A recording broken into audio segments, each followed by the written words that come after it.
Aloha. Ladies and gentlemen, welcome back to the second half of the International Night 2007. My name is Julia Lui from Hong Kong. And I'm Amina Fred from Pushai. And we will be your MC for the second half of the night. First up for the second half, we have the representatives from Palau. Introducing them will be Lian Nicole and my name is Nicole.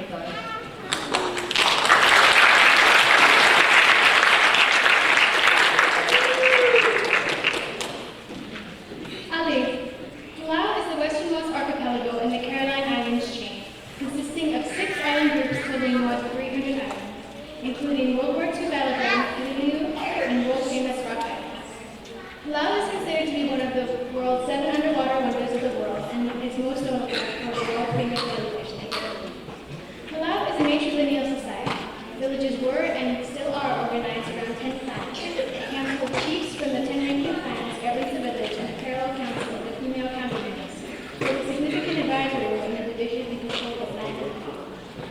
Tradition, history, experience, and knowledge were passed down through the generations orally as there was no written language until the late 1890s. Although we live in a contemporarily westernized society, Palauans still maintain the cultural values of the nation. After 3 decades as a part of the UN territory of the Pacific under U.S. administration, Palau opted for independence in 1978. The Compact of Free Association with the U.S. was approved in 1986, but not ratified until 1993. It entered into force the following year when the islands gained independence. The presentation you're about to see is a demonstration of Palau's traditional calabash ceremony. Long ago, a man who was partly spider, partly spirit, was raised on Palili. His name was Minidab Rukoy. He hitched a ride to me while in a fishing canoe one day and fell in love with Turang, the daughter of the chief there. They got married and Turang became pregnant. At that time, Palauans did not know how to deliver babies naturally. When pregnant women felt contractions, they were sliced open with a knife made from bamboo. The baby was delivered, but most of the women died after delivering their first child this way. When Turang's relatives began discussing this event, Minidab Rukoy told his wife to wait for him to return from Paliliu, where he wanted to consult his mother on a safer way of delivery so his wife could live. His mother explained to him what he should do. Minidab Rukoy just arrived in time for the delivery of his baby. Against Turang's relatives, he locked himself and his wife so he could deliver the baby himself. As time passed, the relatives started to worry. Finally, he let the relatives in to see the child and the wife still well and healthy. They were grateful because both mother and child survived and started celebrating. Ever since, the Palauans have followed this method of childbirth and celebration. For every Palauan woman, the first birth is a special time for the newborn, the proud mother and father, and all of the families. Usually 2 to 3 months after giving birth, the new mother is traditionally required to undergo an intense cleansing process before she can be seen in public. Preparations of the hot baths begin and the parents of the new mother find an experienced medicinal woman to give the hot bath. During the time of the hot bath, the new mother is bathed with hot water and medicinal plants to aid in her healing process of giving birth. The number of days during which the new mother undergoes the bath depends on either her mother or father's clan in their village. The more days she undergoes the bath is an indication of her mother or father's affluence, which can vary from 2 to 10 days. At the end of the hot baths in the morning of the birth ceremony, Omwa, a tent-like enclosure is built by kinsmen for the new mother to undergo her steam bath. The temperature is as hot as possible, and the young mother must endure as much of the heat as she can. The heat helps to heal and is said to strengthen her for work in the sun. Before her public display, the new mother is rubbed with turmeric oil and decorated according to her mother or father's clan. Her husband arrives around noontime for the celebration, and a representative of his family places a valuable piece of Palauan money on the new mother's neck. She then will be presented to the public with her mother's relatives escorting her outside and her husband's family celebrating her survival and her new baby. The celebration starts off with ritualistic introductions and dances and turns into an extended dance party with music and an abundance of food and drinks, with a feast lasting until the evening. Ladies and gentlemen, here to present is the Palau Island Club. Everyone in the audience is welcome to join in the celebration. Musulang and enjoy the show.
for their wonderful performance. Up next, we travel to the Middle East. Oriental dance are more rightly known as belly dance. Oriental in the Middle East, a celebration of sexuality. Each region of the Middle East has its own style. From Lebanese, Jordanian, and Egyptian traditional to Caribbean styles found in North America today. This beautiful and exotic dance form teaches us of the age-old traditions and cultures from this vibrant and mysterious part of the world. Performing tonight is A.B. Hall. Ladies and gentlemen, please welcome Middle East.